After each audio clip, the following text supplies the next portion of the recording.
আসসালামু আলাইকুম। Discount basket থেকে সাদাবাহারের নতুন একটা ডিজাইন কিন্তু চলে আসছে, খুবই সুন্দর প্রিমিয়াম সুইচ বয়েলের উপরে শেলের ঝামেলাবিহীন সাইজ রেশিওতে পাচ্ছেন এখন কালেকশন, এবং প্রত্যেকটাই কিন্তু প্রিমিয়াম কোয়ালিটির কটন ফ্যাব্রিকের মধ্যে। যারা হচ্ছে কোয়ালিটি ফুল আইটেম মার্কেটের সবচেয়ে চ্যালেঞ্জিং প্রাইসে পেতে চান, ইনশাআল্লাহ ডিসকাউন্ট বাস্কেটের সাথে যুক্ত থাকবেন, প্রতিনিয়ত আপনারা নতুন নতুন আপডেটটা পেয়ে যাবেন।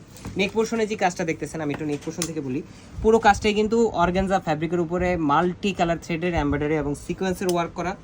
স্লিভের প্যানেলে আপার পার্টে দেখেন একটা আনকমন ডিজাইনে কিন্তু আপার প্যানেলে এই ধরনের এমব্রয়ডারি এবং সিকোয়েন্সের কাজটা আপনারা পেয়ে যাচ্ছেন। স্লিভের আপার প্যানেলে একটা ডেকোরেটিভ লেস থাকতেছে, পাশাপাশি কামিজের দামান পোর্শনে একটা ডেকোরেটিভ লেস থাকতেছে, এবং পুরো ফ্রন্ট পার্ট জুড়ে প্রিমিয়াম সুইচ বয়েলের উপর ডিজিটাল প্রিন্টের কাজ করা, পাশাপাশি ছোট ছোট সিকোয়েন্সের কাজ কিন্তু আপনারা পেয়ে যাচ্ছেন। স্লিভের প্যানেলটা 16 থেকে 17 ইঞ্চি হবে, 3/4 স্লিভ আপনাদের হয়ে যাবে। পাশাপাশি কামিজের লংটা হবে 41 থেকে 42 পর্যন্ত, এবং সালোয়ার কামিজের ফ্যাব্রিক টোটালটাই সেম প্রিমিয়াম সুইচ বয়েল। দুপাট্টাটা থাকবে অর্গানজা ফ্যাব্রিকের মধ্যে অল ওভার ডিজিটাল প্রিন্টের একটা দুপাট্টা, চারপাশে খুবই সুন্দর ডেকোরেটিভ একটা লেসের কাজ কিন্তু আপনারা পেয়ে যাচ্ছেন। এই হচ্ছে দুপাট্টাটা, খুবই সুন্দর একটা পাইপিং লেস কিন্তু দেয়া থাকতেছে, এবং কোয়ালিটি ফুল একটা কালেকশন, যেটা আপনারা 42, 44 দুইটা আলাদা আলাদা সাইজে পাবেন। 100% কালার গ্যারান্টি ড্রেস, এবং প্রত্যেকটা ড্রেসই একদমই লিমিটেড এডিশনে আসে, তাই কোনোভাবেই মিস করা যাবে না। আজকের মধ্যে এদের উপরে ভালো থাকবেন, সুস্থ থাকবেন, আল্লাহ হাফেজ।